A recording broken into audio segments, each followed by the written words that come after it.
Ce document est produit par l'Université Joseph Fourier Grenoble 1 en collaboration avec la région Rhône-Alpes et l'Université numérique francophone des sciences de la santé et du sport. Nous allons découvrir sur les diapositives suivantes la vascularisation du membre inférieur.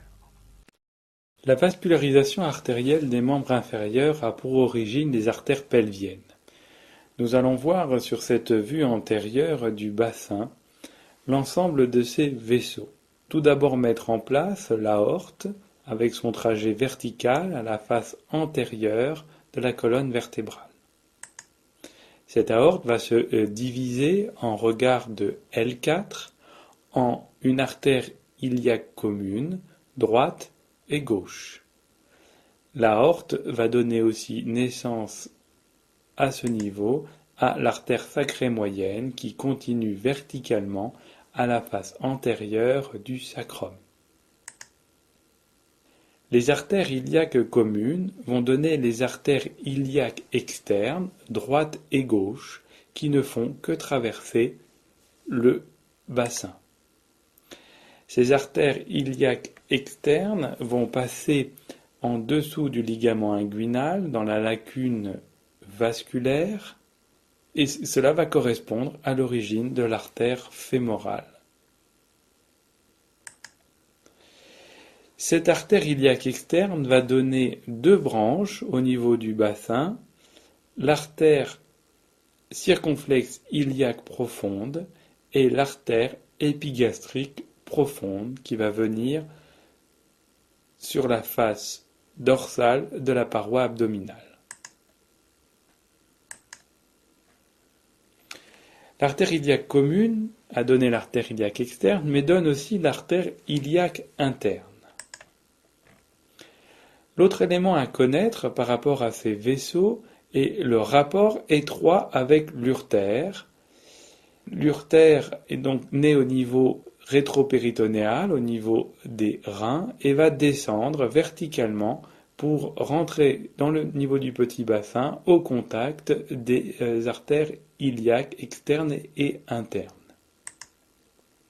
L'artère iliaque interne va donner différentes branches, des artères viscérales destinées aux viscères du petit bassin, une branche qui va s'orienter en arrière destinée à la région glutéale et qui va correspondre à l'artère glutéale,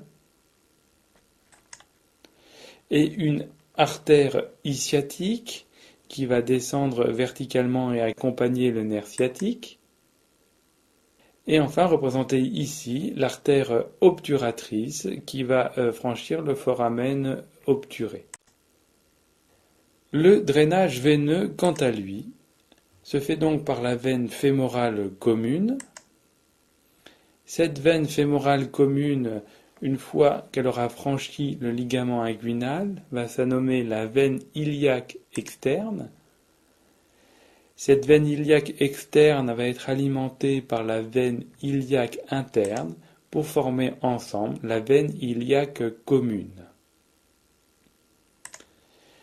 Les deux veines iliaques communes vont converger et en arrière de l'artère iliaque commune vont former la veine cave inférieure. On remarque que la bifurcation de la veine cave est en dessous de la bifurcation aortique. Étudions sur cette diapositive les artères de la cuisse. Les artères de la cuisse correspondent à l'artère fémorale, qui est l'artère principale de cette région. Nous allons mettre en place certains repères musculaires avec tout d'abord le muscle sartorius.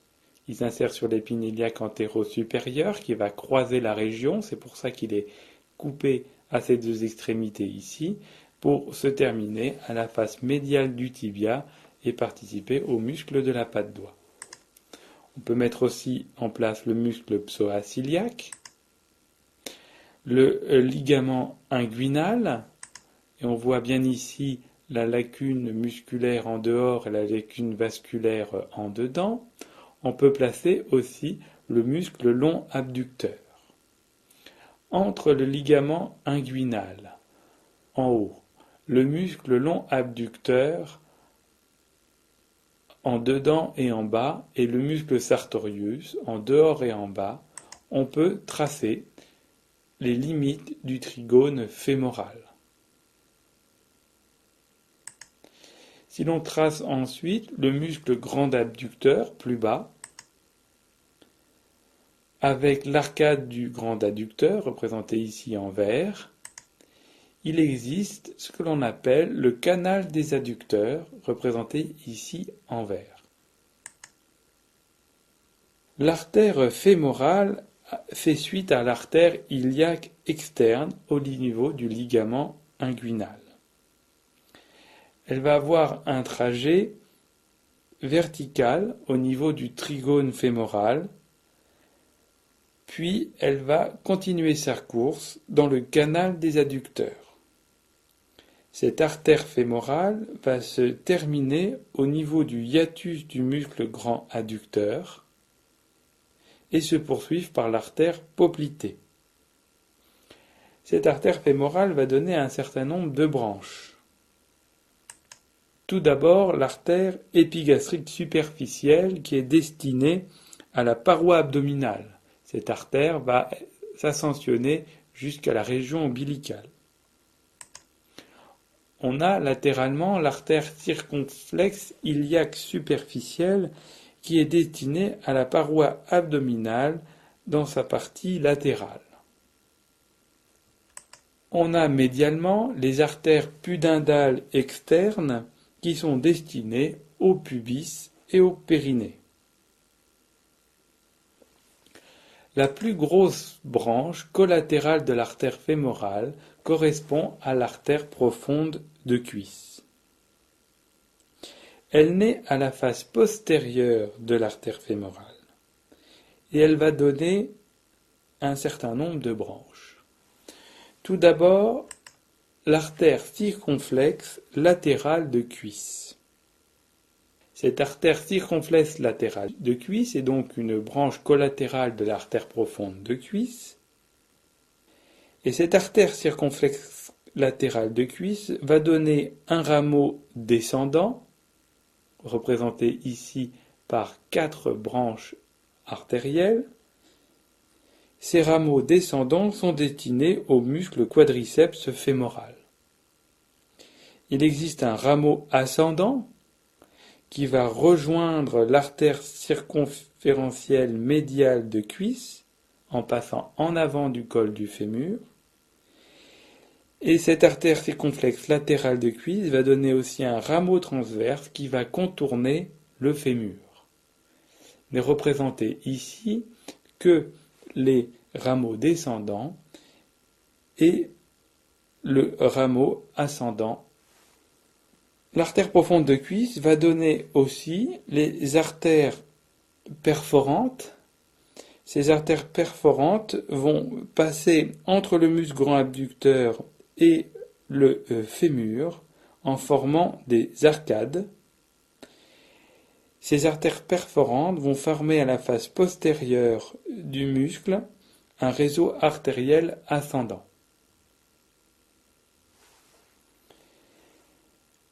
L'artère profonde de cuisse va donner aussi naissance à l'artère circonflexe médiale de cuisse qui est à peine visible ici. On la distingue en pointillé derrière le grand trochanter et le col du fémur. Ces artères circonflexes médiales de cuisse vont donner un rameau ascendant qui va venir rejoindre le rameau ascendant de l'artère circonflexe latérale de cuisse et va donner aussi un rameau descendant qui va rejoindre les branches ascendantes des artères perforantes. L'artère fémorale donne une autre collatérale qui correspond à l'artère descendante du genou.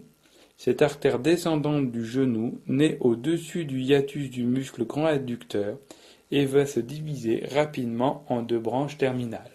Étudions maintenant les artères du genou sur cette vue postérieure, en mettant tout d'abord en place le muscle grand adducteur avec l'arcade du muscle grand adducteur. On place aussi l'arcade du muscle solaire, représentée ici par une ligne verte arciforme. Entre le tibia et la fibula, la membrane interosseuse. La fosse poplitée correspond donc à la région postérieure du genou et est limitée par les éléments suivants. Elle a une forme de losange. Sa limite supérieure et médiale est assurée par le muscle semi-membraneux et le muscle semi-tendineux. La limite supérieure et latérale de la fosse poplitée est réalisée par le muscle biceps fémoral. La limite inférieure et médiale est assurée par le muscle gastrocnémien médial et la limite inférieure latérale est assurée par le muscle gastrocnémien latéral. L'artère poplitée passe à travers la fosse poplitée. Elle fait suite à l'artère fémorale au niveau du hiatus du muscle du grand adducteur. Elle va parcourir verticalement, après avoir rejoint la ligne médiane, la fosse poplitée en arrière de l'articulation du genou. Cette artère poplitée va se terminer sous l'arcade du muscle solaire pour donner ces deux branches terminales, l'artère tibiale antérieure et l'artère tibiale postérieure. L'artère poplitée a plusieurs collatérales. Tout d'abord, les artères gastrocnémiennes. Ces artères gastrocnémiennes sont destinées aux muscles gastrocnémiens. Il existe ensuite un cercle artériel anastomotique, avec les artères articulaires supérieures latérales et médiales, qui vont donc contourner l'extrémité inférieure du fémur et rejoindre la face antérieure de l'articulation du genou, des artères articulaires moyennes et des artères articulaires inférieures, latérales et médiales. Cet ensemble forme, avec les artères récurrentes tibiales et fibulaires, un cercle artériel anastomotique. Ce cercle artériel anastomotique est très dense, mais ne permet pas de suppléer l'artère poplitée en cas d'obstruction de cette dernière. Sur le plan veineux, on peut mettre en place la veine poplitée. Cette veine poplitée va recevoir la veine petite saphène qui vient du plan superficiel. Sur le plan nerveux, enfin, le nerf ischiatique qui va donner ces deux branches terminales, le nerf tibial et le nerf fibulaire commun. Étudions maintenant simultanément les artères de jambes et de pied. Sur cette vue antérieure, on va essentiellement s'intéresser à l'artère tibiale antérieure. Je mets en place pour cela certains repères, la membrane interosseuse, le rétinaculum des extenseurs. L'artère tibiale antérieure a pour origine la division de l'artère poplitée. Elle va passer dans l'espace interosseux pour se retrouver dans la loge antérieure de jambe. Elle va descendre verticalement, accompagnée par le nerf fibulaire profond. Cette artère va se terminer au niveau du rétinaculum des extenseurs pour donner l'artère dorsale du pied. L'artère dorsale du pied va donner un certain nombre de branches. Tout d'abord l'artère arquée, qui va donc prendre un trajet latéral. L'artère dorsale du pied va aussi donner naissance à l'artère tarsienne latérale. L'artère arquée et l'artère tarsienne latérale sont anastomosées entre elles. L'artère dorsale du pied va donner aussi l'artère plantaire profonde. Cette artère plantaire profonde va passer en interosseux et va aller rejoindre l'artère plantaire latérale pour former l'arcade plantaire. L'artère dorsale du pied va se poursuivre enfin par l'artère métatarsienne dorsale et l'artère arquée va donner les autres artères métatarsiennes dorsales. Sur ce schéma est représenté en pointillé l'artère tibiale postérieure et l'artère fibulaire. On voit qu'il existe un cercle anastomotique périmalléolaire qui signe l'existence de nombreuses anastomoses au niveau de cette région. Continuons à étudier les artères de jambes et de pieds sur cette vue dorsale, avec comme repère ici, à gauche sur le schéma, la malléole médiale. L'artère tibiale postérieure a pour origine la division de l'artère poplitée. Cette artère tibiale postérieure va parcourir la région postérieure de jambe, passer dans le sillon malléolaire médial et se diriger en avant à la face plantaire du pied. Cette artère tibiale postérieure est accompagnée par le nerf tibial postérieur et va se diviser en artère plantaire latérale et en artère plantaire médiale. On voit aussi sur cette vue postérieure le cercle anastomotique périmalléolaire, avec l'artère fibulaire représentée ici. On peut mettre en évidence l'anastomose avec l'artère tarsienne latérale à partir de l'artère plantaire latérale et représenter ici ce que l'on nomme l'arcade plantaire, c'est ce qui termine l'artère plantaire latérale, et cette arcade plantaire s'anastomose avec l'artère arquée présentée tout à l'heure sur la vue dorsale du pied. Cette arcade plantaire va donner les artères métatarsiennes plantaires. Il existe au niveau du pied de très nombreuses anastomoses. Nous allons finir l'étude de la vascularisation du membre intérieur par l'étude des veines du membre inférieur. Le membre inférieur est drainé par des veines profondes qui sont satellites des artères. Elles sont représentées ici en bleu clair. Il existe aussi un drainage réalisé par les veines superficielles du membre inférieur. Ces veines sont sous-cutanées et elles sont représentées ici en bleu plus foncé. Nous allons mettre en place tout d'abord certains repères avec l'arcade du solaire, le hiatus des adducteurs et le ligament inguinal. Nous allons étudier dans un premier temps le réseau profond. Le réseau profond a pour origine les veines profondes de jambes. Ces veines profondes de jambes sont nombreuses et accompagnent les artères. Elles vont converger et former la veine poplitée. La veine poplitée va recevoir dans la fosse poplitée la veine petite saphène, qui est donc une veine du réseau superficiel. Cette veine petite saphène va former une crosse et aller rejoindre la veine poplitée. Suit ensuite la veine fémorale. Cette veine fémorale va accompagner l'artère fémorale et va recevoir plusieurs collatérales. Tout d'abord, la veine fémorale profonde, qui elle aussi accompagne l'artère fémorale profonde, et surtout la crosse de la grande veine saphène. C'est à ce niveau que la grande veine saphène va venir rejoindre le réseau profond au niveau de cette région.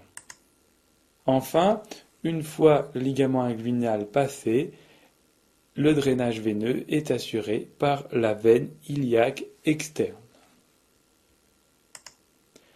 Voyons maintenant le réseau superficiel.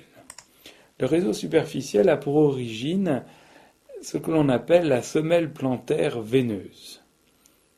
Le pied et le réseau veineux va fonctionner tel une pompe. À chaque appui du pied sur le sol, le sang veineux superficiel va être chassé. Il va être chassé par le biais des veines marginales, avec tout d'abord les veines marginales médiales. Ces veines marginales médiales vont converger et former la grande veine saphène. Cette grande veine saphène passe en avant de la malléole interne et va cheminer en sous-cutané sur la face médiale de la jambe et de la cuisse. Cette grande veine saphène est accompagnée par le nerf saphène jusqu'au genou. Cette veine grande saphène va recevoir des collatérales et en particulier ce que l'on appelle la veine saphène accessoire au niveau de la cuisse. Cette grande veine saphène va former une crosse et aller rejoindre la veine fémorale. Les veines marginales latérales, quant à elles, vont donner naissance à la petite veine saphène, et notez bien que la petite veine saphène passe en arrière de la malléole externe. Cette petite veine saphène va s'ascensionner en sous-cutané, accompagnée par le nerf sural, jusqu'à la région poplitée, où cette veine va former une crosse, la crosse de la veine saphène, qui se jette dans la veine poplitée. À noter qu'il existe des veines communicantes au niveau de la jambe entre le réseau profond et le réseau superficiel. Il est important enfin de mettre en place ici les lymphoneux avec deux contingents au niveau du membre inférieur, les lymphoneux inguinaux, représentés ici en noir, et les lymphoneux poplités.